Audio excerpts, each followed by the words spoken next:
हमारी एक और मजेदार वीडियो में आप सभी का फिर से वेलकम, जिसमें काफी लंबे समय के बाद हम लाए हैं आप लोगों की भारी डिमांड पर नोबितास स्कूल सीक्रेट पार्ट 3, जिसमें हम फिर से काफी मजेदार से क्वेश्चंस के आंसर्स को जानने वाले हैं, जिनमें से ज्यादातर क्वेश्चंस आप ही लोगों ने इस वीडियो के कमेंट सेक्शन में पूछे हैं, जैसे आखिर नोबिता के स्कूल का नाम क्या है। और जैसे कि हमको पता है कि जैसे आप लोग अब सारे थे थोर बयानी वीडियो में हम मेरे चैनल का नाम है रच AA5। चलिए आज हम रिएक्शन वीडियो करने आ रहे हैं नोबिता स्कूल ते कुछ डार्थ सीते रेटे के बारे में। चलिए चलते हैं स्टार्ट। अगर आप मेरे चैनल पर नए हैं तो मेरे चैनल को सब्सक्राइब और लाइक करते जुड़ जाइए और मेरे नवे नवे वीडियो इतने के लिए आई एम फॉलो मी। चलिए देखते हैं। नोबिता अपने स्कूल किसी भी स्कूल यूनिफॉर्म में नहीं जाता है, लेकिन शिनचैन क्यों जाता है? वो भी तो एक जापान का ही एनिमे है। और क्या नोबिता सच्ची में एक बुद्धू लड़का है या वो बुद्धू होने की एक्टिंग करता है? एंड नोबिता के टेस्ट पेपर का क्या राज है? इसके साथ साथ हम शिनचैन के स्कूल का भी एक सीक्रेट जानेंगे। तो वीडियो को अभी से लाइक कर दो यार, और चैनल को भी सब्सक्राइब कर लो। तो अब चलते हैं वीडियो की तरफ। नोबितास स्कूल नेम। अब ये एक ऐसा क्वेश्चन है जिसके ऊपर इस वीडियो के कमेंट सेक्शन में एक अलग ही बहस छिड़ी हुई है। सब लोग अपने अपने अलग अलग आंसर्स बता रहे हैं, लेकिन सही कौन सा है वो मैं आपको बताता हूँ। तो हम जिस वीडियो पर रिएक्ट कर रहे हैं ये वाला वीडियो इसे चलता है 20% थ्रेडेड इन्हें आता है इन वीडियो को हम रिएक्ट करें। चलिए देखते हैं ये ऐसे बढ़िया वीडियो बनाते हैं। अगर तो और भी फुल वीडियो नहीं है तो इनके चैनल पे जाकर आप देख सकते हैं। चलिए चलते हैं स्टार्ट।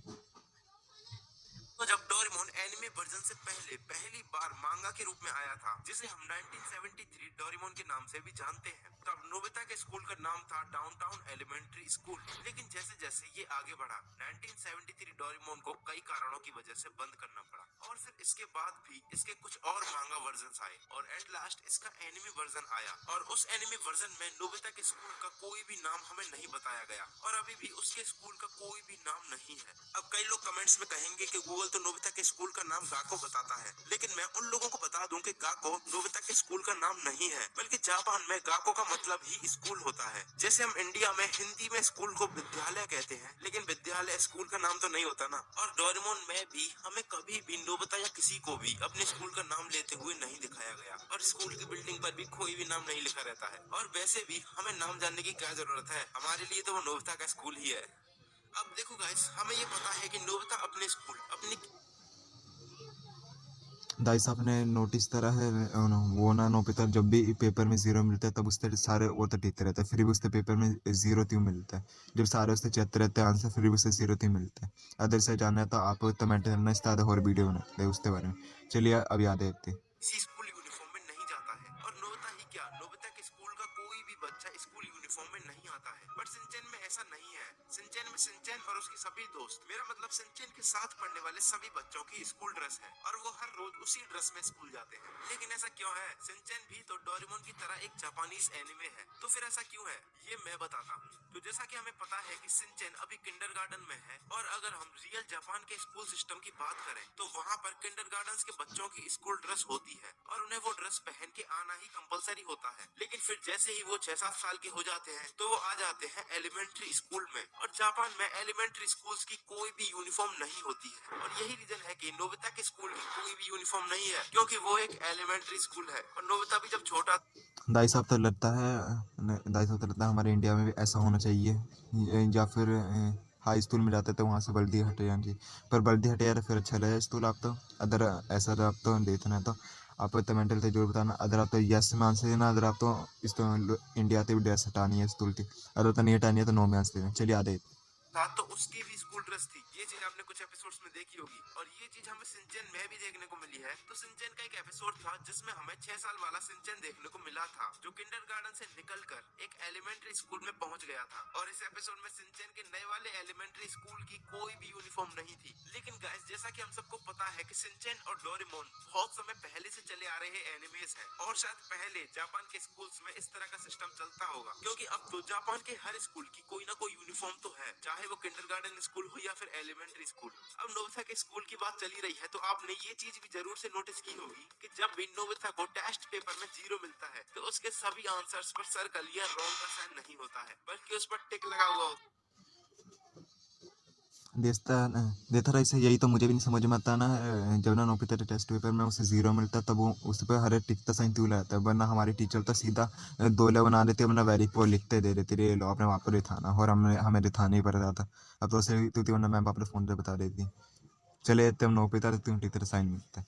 है जो कि एक करेक्ट आंसर होने का साइन है। और जब भी नोबिता को 1-2 मार्क्स मिल जाते हैं तुक्के से, तो उसके सही आंसर्स पर सर्कल बना हुआ होता है। और हम लोग जहाँ तक जानते हैं तो सर्कल रॉन्ग आंसर पर लगता है। तो ये सब क्या गोलमाल है। तो यहाँ पर आप लोग जान लो कि टेस्ट पेपर्स चेक करने के मामले में जापान इंडिया से बिल्कुल उल्टा है। जापान में इस साइन को राइट माना जाता है और राइट वाले साइन को रॉन्ग। इसलिए नोबिता के टेस्ट पेपर में भी हमें यही जो अच्छा ऐसा है। मतलब जापान में ना दो सर्कल तो सही माना जाता है, चेत और टित तो वो माना जाता है गलत। आप समझ में आए। चलिए ऐसा दे। गोलमाल देखने को मिलता है। लेकिन कुछ एपिसोड्स में मैंने देखा है कि नोबिता के टेस्ट पेपर का चेकिंग सिस्टम इंडिया की तरह ही था, यानी ये वाला साइन सही आंसर के लिए और ये वाला गलत आंसर के लिए। लेकिन ये सिर्फ कुछ एपिसोड्स में हुआ था और इसका रीजन ये हो सकता है कि जापान ने ये चेंजेस दूसरी कंट्रीज के लिए किए होंगे और फिर यही एनिमेशन हिंदी डब होकर इंडिया में आया। क्या नोबिता सच में एक बुद्धू लड़का है? अब मैं ऐसा क्यों बोल रहा हूँ? क्योंकि कई लोग ये मानते हैं कि नोबिता रियली में बुद्धू है ही नहीं, बल्कि वो बुद्धू होने की एक्टिंग कर रहा है ताकि वो हमेशा तक डोरेमोन के साथ रह सके। अब ये बात तो हमें पता है कि डोरेमोन नोबिता की लाइफ सेट करने के लिए आया है और ये तभी होगा जब नोबिता पढ़ लिख कर इंटेलिजेंट बन जाएगा और फ्यूचर में कोई अच्छा काम करेगा। और डोरेमोन भी इसी तरह डिजाइन किया गया है कि जब नोबिता की जिंदगी सुधर जाएगी तो उसको वापस से फ्यूचर में जाना पड़ेगा। और ये बात नोबिता को बहुत अच्छी तरह से पता है, इसलिए कई लोग मानते हैं कि नोबिता बुद्धू नहीं है बल्कि वो होने की एक्टिंग करता है। तो आप लोग यहाँ पर सही भी हो सकते हो और नहीं भी, क्योंकि इसमें कोई शक नहीं है कि नोबिता सच्ची में एक डम लड़का है और उसकी हरकतों से ही समझ जाओ। और जब वो छोटा था तब से वो बुद्धू और रोतड़ू है। लेकिन गाइस हम लोग ये मान सकते हैं कि नोबिता बुद्धू तो है, लेकिन वो आप जान से बुद्धू रहना भी चाहता है ताकि वो हमेशा डोरेमोन के साथ रह सके। लेकिन भाई मुझे ये समझ में नहीं आता कि ये डोरेमोन वाले एपिसोड्स में तो नोबिता को 0 दिखाते हैं, लेकिन मूवीज में ये इसको हीरो बना देते हैं। मूवीज में नोबिता के पास एक अलग ही दिमाग आ जाता है। आप लोगों को क्या लगता है कमेंट करके जरूर बताना। अब देखो ये क्वेश्चन बहुत से लोग मुझसे पूछते रहते हैं कि क्या हमारे प्रिंसिपल सर घोस्ट हैं, क्योंकि तुमने देखा होगा कि वो शिनचैन के ज्यादातर हॉरर एपिसोड्स के स्टार्टिंग में और एंडिंग में आते हैं और वो हमारे सामने इस तरह एक्ट करते हैं जैसे कि वो कोई भूत हो और इसी से हमें लगता है कि शायद वो कोई आत्मा है। लेकिन शायद आपका ये सोचना गलत है, क्योंकि आप लोग इस चीज को खुद सोच कर देखो कि जिस तरह शिनचैन के हर एपिसोड से पहले शिनचैन की आवाज में एक इंट्रो आता है जो बताता है कि एपिसोड किस बारे में होने वाला है, उसी तरह जब शिनचैन के क्रिएटर ने शिनचैन की हॉरर एपिसोड्स बनाए होंगे तो उन्हें शिनचैन के अलावा कोई ऐसा कैरेक्टर चाहिए होगा जो एपिसोड की स्टार्टिंग में आकर एपिसोड में क्या हॉरर चीज होने वाली है। और प्रिंसिपल सर से अच्छा कैरेक्टर इसके लिए कोई हो सकता है क्या? क्योंकि अपना शिनचैन तो कॉमेडी वाले लुक में अच्छा लगता है और इसलिए प्रिंसिपल सर ज्यादातर हॉरर एपिसोड्स की स्टार्टिंग में आते हैं और अपने डरावने वाले अंदाज में एपिसोड के बारे में बताते हैं, जिससे एपिसोड में और ज्यादा मजा आता है। और कैसे आपको एक और चीज बताऊं कि अब तक जिन भी एपिसोड्स में प्रिंसिपल सर आए हैं वो सारे एपिसोड्स एक ही सीरीज के एपिसोड्स हैं। तो आज के लिए इतने क्वेश्चंस ही काफी हैं। अगर आप लोगों के दिमाग में चलिए गाइस आज के लिए ये वाला वीडियो यहीं पर खत्म करते हैं। अगर आप तो ऐसे और भी वीडियो है तो फिर मेरे चैनल तो सब्सक्राइब हो, लाइक करते जुड़ जाना। और आप तो ऐसा रहता है ये ना नोबिता सीते तो उसके बारे में जो बताना। चलिए आज तो लेते हैं। अगर आप तो और नए वीडियो है तो आप आ देते मैं डरना मुझे, मैं इस तो पर और वीडियो बनाऊँगा। चलिए।